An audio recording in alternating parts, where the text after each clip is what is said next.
तो आप लोगों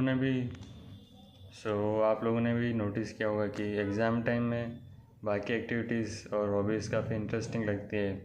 फिर जैसे एग्ज़ाम ख़त्म होता है वो फेज़ चला जाता है कि जहाँ पे आपको दूसरी चीज़ें करने का मन करे, या मतलब जो होता है कि एग्ज़ाम के टाइम में एकदम से चिल आती है कि रूम साफ़ करना है, स्पोर्ट्स करना है, खेलने जाना है, मूवी का नहीं होगा पर जैसे पुरानी कोई हॉबीज़ में जाना है, स्केचिंग करनी है। तो वो सब जो है एग्ज़ाम ख़त्म होते ही वो 1-2 दिन बाद में वो फेज़ पर चला जाता है और अपन फिर से वापस वही अनप्रोडक्टिव लेज़ी एस बन जाते हैं अपन। सो इसका मेन रीज़न ये है कि अपन के पास मतलब डोपामिन कंपैरिजन जो होता है ना एग्ज़ाम के टाइम में, वो पढ़ाई से होता है। और पढ़ाई जनरली काफ़ी हार्ड लगती है मैक्सिमम लोगों को, उनको उससे बहुत मिनिमम डोपामिन मिलता है। सो पढ़ाई करने की जगह अगर स्पोर्ट्स को या बाकी चीज़ों को कंपेयर करें, हॉबीज़ को कंपेयर करें, कुछ भी लेस प्रोडक्टिव पर जो फ़न हो एक्टिविटी उसको कंपेयर करें तो काफ़ी सही लगती है। इसलिए एग्ज़ाम टाइम में ऐसा लगता है कि पढ़ाई की जगह वो सब चीज़ें करना ही सही है। पर जैसे ही एग्ज़ाम ख़त्म हो जाते हैं अपन के ऊपर से वो मेन जो बाहर होता है वो निकल जाता है।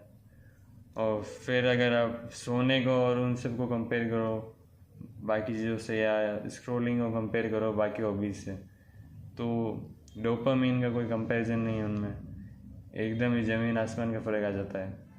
इसलिए एग्ज़ाम टाइम में बाकी एक्टिविटीज़ करने का मन करता है, क्योंकि उस टाइम ज़्यादातर लोगों ने अपना स्क्रीन टाइम कम कर रखा होता है, या तो इंस्टा डीएक्टिवेट होगा या फ़ोन जनरली कम यूज़ करते हैं लोग, और मेन होता है उनका कि पढ़ाई करेंगे। पर जब पढ़ाई करने बैठते हैं फ़ोन यूज़ करना नहीं है तो फिर दूसरी चीज़ें दिमाग में आती है कि ये कर लेंगे वो कर लेंगे। ऐसे जो एग्ज़ाम के टाइम में दोपहर में जो नींद आती है वो नींद आपको छुट्टियों में कभी आएगी नहीं दोपहर में, क्योंकि वो कंपैरिजन जो होता है ना वो पढ़ाई से होता है। इसलिए जब अपन पढ़ाई कर लेते हैं या पढ़ाई करने बैठते हैं तो बाकी चीज़ें बहुत फन लगती है, पर जब छुट्टियों में अपन का कंपैरिजन उसको होता है स्क्रोलिंग से, और तो फिर वो फ़र्क पड़ जाता है। एंड सो इसको मेंटेन रखने के लिए अपन को छुट्टियों में भी कुछ ना कुछ ऐसा हार्ड टास्क को अपन का मेन गोल बना के रखना पड़ेगा। जैसे हो गया, जैसे कोई कोडिंग वगैरह कर सकते हो, या कंटेंट क्रिएशन स्टार्ट कर सकते हो, तो कोई बुक रीड करना स्टार्ट कर सकते हो। जैसे एग्ज़ाम टाइम में मेरे साथ ये हुआ था काफ़ी, कि जब एग्ज़ाम से 1-2 हफ्ते पहले मैं बिल्कुल बुक पढ़ नहीं रहा था, मेरी बुक पड़ी थी ऐसे धूल गा रही थी वो। पर जैसे एग्ज़ाम स्टार्ट हुए मुझे एकदम से चुल मची कि 10-20 मिनट बुक पढ़नी है रोज़ का, और पढ़ाई के साथ साथ बुक भी रीड करूँगा मैं अलग से। सो वही सब है।